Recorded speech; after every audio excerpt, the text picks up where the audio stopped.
Hi, ഞാൻ doctor ഷെരീഫാണ്. ഇന്ന് നമ്മൾ ഡിസ്കസ് ചെയ്യുന്നത് ഇപ്പോൾ പൊതുവേ ആളുകൾ ചെയ്തുകൊണ്ടിരിക്കുന്ന ഒരു സംഭവമാണ് ഗൂഗിൾ ട്രീറ്റ്മെൻറ്റ്. യൂട്യൂബ് ട്രീറ്റ്മെൻറ്റും ഗൂഗിൾ ട്രീറ്റ്മെൻറ്റുമാണ്, ഡോക്ടർ ട്രീറ്റ്മെൻറ്റുമാണ്. അപ്പോൾ നമ്മൾ ഈ ഡോക്ടർ കാണിക്കുന്നതിന് മുന്നേ നമ്മൾ ഗൂഗിൾ സെർച്ച് ചെയ്യുന്നുണ്ട്. ഒരുപാട് പ്രോബ്ലംസ് കുറേ പേഷ്യൻസിന് വരുന്നുണ്ട്.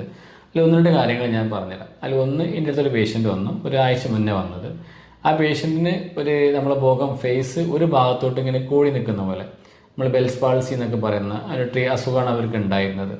പക്ഷെ ആ പേഷ്യൻ്റ് ചെയ്തതെന്ന് വെച്ച് കഴിഞ്ഞാൽ അവർക്ക് 4 ദിവസമായി അസുഖം തുടങ്ങിയിട്ട് അവരെന്ത് ചെയ്തു, ഗൂഗിൾ സെർച്ച് ചെയ്തു, കുഴപ്പമൊന്നുമില്ല എന്ന് പറഞ്ഞ് ഗൂഗിൾ പറഞ്ഞു കുഴപ്പമൊന്നുമില്ല.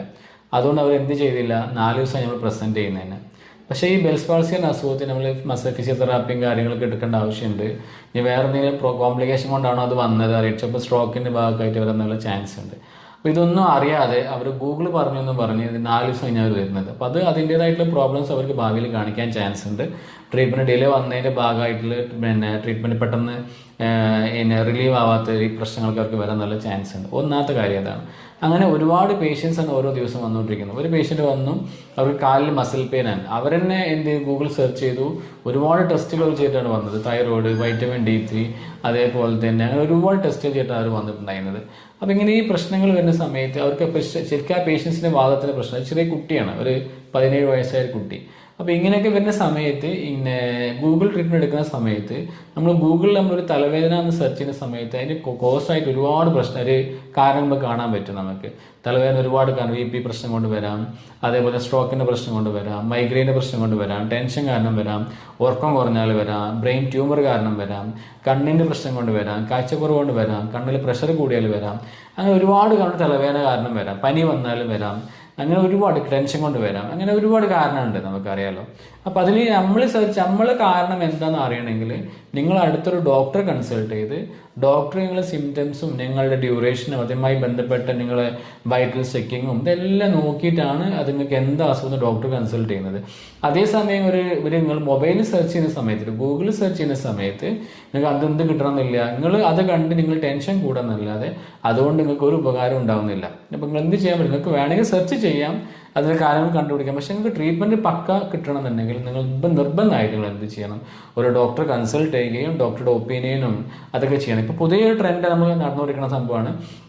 എന്തെങ്കിലും സിംറ്റംസ് അല്ലെങ്കിൽ പ്രശ്നങ്ങൾ വന്നുകൊടുക്കുന്ന സമയത്ത് അവരെന്ത് ചെയ്യും, ആദ്യമേ തൊട്ടടുത്ത ലാബിൽ പോയി എന്ത് ചെയ്യും, എല്ലാ ടെസ്റ്റുകളും ചെയ്യും. ഫുൾ ബോഡി ചെക്കപ്പ് എന്നൊക്കെ പറഞ്ഞ് കുറേ ടെസ്റ്റുകളും കാര്യങ്ങളും ചെയ്ത് ആ ടെസ്റ്റ് റിസൾട്ട് ആയിട്ടാണ് അവരെന്ത് ചെയ്യുന്നത്, ആദ്യമേ ഡോക്ടറെ അടുത്ത് വരുന്നത്. അവരെന്നെ ആദ്യം തന്നെ തീരുമാനിച്ചിട്ടുണ്ടാവും എന്താണ് അസുഖം എന്നുള്ളത് തീരുമാനിച്ച് അതിനനുസരിച്ചുള്ള ഒരു റിപ്പോർട്ടൊക്കെ തയ്യാറാക്കിയിട്ടാണ് പേഷ്യൻസ് ഓൾറെഡി ഡോക്ടറെ കൺസൾട്ട് ചെയ്യുന്നത്. അതൊക്കെ നമുക്ക് ഭയങ്കര പ്രശ്നമാണ്. അതുകൊണ്ടുള്ള പ്രശ്നം എന്ന് വെച്ചാൽ, ഒന്ന്, നിങ്ങൾക്ക് അത്രയും പൈസ നഷ്ടമാണ്. കാരണം നിങ്ങൾക്ക് ചിലപ്പോൾ ഒരു ഷുഗർ മാത്രം നോക്കേണ്ട ആവശ്യം, അല്ലെങ്കിൽ BP മാത്രം നോക്കേണ്ട ഒരു ആവശ്യം ഉണ്ടാവുള്ളൂ. അതിന് പകരം നിങ്ങൾ എന്ത് ചെയ്യും, 500, 1000 കൊടുത്ത് അത്രയും പൈസക്കാണ് നിങ്ങൾ എന്ത് ചെയ്യുന്നത്, ടെസ്റ്റ് ചെയ്ത് ചിലപ്പോൾ ആ ചെയ്ത ടെസ്റ്റുകൾക്കൊന്നും എന്തുണ്ടാവില്ല, ഒരു വാല്യൂ ഇല്ലാത്ത രീതിയിലാണ് പോകുന്നത്. അതേസമയം ഡോക്ടറെ കൺസൾട്ട് ചെയ്ത് ഡോക്ടർ എന്ത് ടെസ്റ്റാണ് ചെയ്യാൻ പറയുന്നത് അത് മാത്രം ചെയ്താൽ മതി. ചിലപ്പോൾ ഡോക്ടർ നിർദ്ദേശിക്കുന്ന ടെസ്റ്റുകൾ നിങ്ങൾ ചെയ്ത ആ ഒരു റിസൾട്ടിൽ ഉണ്ടാവില്ല. അപ്പോൾ അതും നിങ്ങൾക്ക് നഷ്ടമാണ് വരുന്നത്. അപ്പോൾ അതെന്ത് ചെയ്യാൻ പാടില്ല, ഒരിക്കലും ചെയ്യാൻ പാടില്ല. നിങ്ങൾ എന്ത് ചെയ്യണം, ഡോക്ടർ നിങ്ങൾ ആദ്യം കൺസൾട്ട് ചെയ്ത് ഡോക്ടർ ഏത് ടെസ്റ്റുകളാണ് നിങ്ങളോട് ചെയ്യാൻ പറയുന്നത് ആ ടെസ്റ്റാണ് നമ്മൾ ആദ്യം ചെയ്യേണ്ടത്. അതുപോലെ പേഷ്യൻസ് ചെയ്ത് കൊടുക്കുന്ന വേറൊരു മിസ്റ്റേക്ക് ആണ് എന്താണെന്ന് വെച്ച് കഴിഞ്ഞാൽ, ആദ്യം നമ്മൾ എന്ത് ചെയ്യും, നമ്മൾ എന്തെങ്കിലും അസുഖങ്ങൾ സിംറ്റംസ് എന്തെങ്കിലും ഉണ്ടെങ്കിൽ എന്ത് ചെയ്യും, അടുത്തുള്ള വീട്ടിലോ അല്ലെങ്കിൽ റിലേറ്റീവ്സിനൊക്കെ എടുത്ത് അവരുടെ ഒപ്പീനിയൻ എടുത്താണ് നമ്മൾ പേഷ്യൻസിന് അടുത്ത് വരുന്നത്, ഡോക്ടറെ അടുത്ത് വരുന്നത്. ഡോക്ടറെ അടുത്ത് വന്നിട്ട് അവർ ആദ്യം പറയും ഇന്ന ആളിൻ്റെ അടുത്ത് ഇന്ന അസുഖം എന്ന് പറഞ്ഞു എന്ന് പറഞ്ഞിട്ട് അങ്ങനെ വരുന്നുണ്ട്. അങ്ങനെ വരുന്ന പ്രോബ്ലം എന്ന് വെച്ച് കഴിഞ്ഞാൽ, ഒന്ന്, അവർ ഓൾറെഡി തീരുമാനിക്കുന്ന കാരണം ഡോക്ടർക്ക് ഒരു കൺഫ്യൂഷൻ വരും. അതേപോലെ ഡോക്ടർ ഒരു അസുഖം ഡയഗ്നോസ് ചെയ്താൽ ഈ ഡയഗ്നോസിൽ എന്ത് ചെയ്യുന്നില്ല, പേഷ്യൻ്റ് സാറ്റിസ്ഫൈ ആവുന്നില്ല. കാരണം അവർ വിചാരിച്ചു വന്ന അസുഖം ഒരിക്കലും ഡോക്ടർ പറയുന്ന അസുഖം തമ്മിൽ ഭയങ്കര വ്യത്യാസം വരുന്നതിൻ്റെ ഭാഗമായിട്ട് ഡോക്ടർ പറഞ്ഞത് ശരിയല്ല എന്ന് പറഞ്ഞ് കുറേ പേര് നമ്മൾ കാണുന്നുണ്ട്. ഇപ്പോൾ ചില പേഷ്യൻസിനെ ഒരു തവണ ഒരു പേഷ്യൻ്റ് വന്നു. ആ പേഷ്യൻ്റ് വന്നിട്ട് എൻ്റെ അടുത്ത് പറഞ്ഞു, എനിക്ക് BP പെട്ടെന്ന് കൂടുന്നുണ്ട്, എനിക്ക് തലകറക്കം വരുന്നുണ്ട്, അപ്പോൾ ഞാനൊരു BP-ൻ്റെ ഗുളിക എടുത്ത് കുടിക്കും അങ്ങനെ പറഞ്ഞു. അപ്പോൾ ഞാൻ നിങ്ങളോട് ആര് പറഞ്ഞു BP-ൻ്റെ ഗുളിക കുടിക്കാൻ പറഞ്ഞു? അല്ല, ഞാൻ പിന്നെ അത് ഇങ്ങനെ കടയിൽ നിന്ന് വാങ്ങിച്ച് കഴിക്കുന്നതാണ്. അപ്പോൾ നോക്കി അവരുടെ കയ്യിലൊരു BP ടാബ്ലറ്റ് ഉണ്ട്. അപ്പോൾ ഈ മീപ്പിൻ്റെ ഗുളിക കുടിക്കാൻ പറയും, തലകറക്കം വരുമ്പോൾ ഞാൻ മീപ്പിൽ ഗുളിക കുത്തി കുടിക്കുന്നവരും.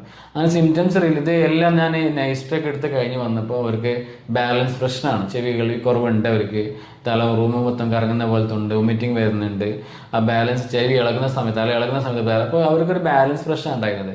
പക്ഷേ അതേസമയം അവർ ബി പി നോർമൽ ആണേനും. പക്ഷെ അവർ 3-4 മാസമായിട്ട് എന്ത് ചെയ്യാണ്, ബി പി ടാബ്ലറ്റ് കഴിച്ചുകൊണ്ടിരിക്കുകയാണ്, തലകറക്കം വരുന്നു പറഞ്ഞിട്ട്. അപ്പോൾ ഇങ്ങനെയുള്ള പ്രോബ്ലം വെച്ച് കഴിഞ്ഞാൽ നമ്മൾ ഈ ആളുകൾ പറഞ്ഞു കേട്ട് നമ്മൾ ട്രീറ്റ്മെൻറ്റ് എടുക്കുന്ന സമയത്ത് നിങ്ങൾക്ക് കറക്റ്റ് അസുഖത്തിന് എന്ത് ചെയ്യുന്നില്ല, പിന്നെ ചികിത്സ കിട്ടാതെ വരികയാണ് ചെയ്യുന്നത്.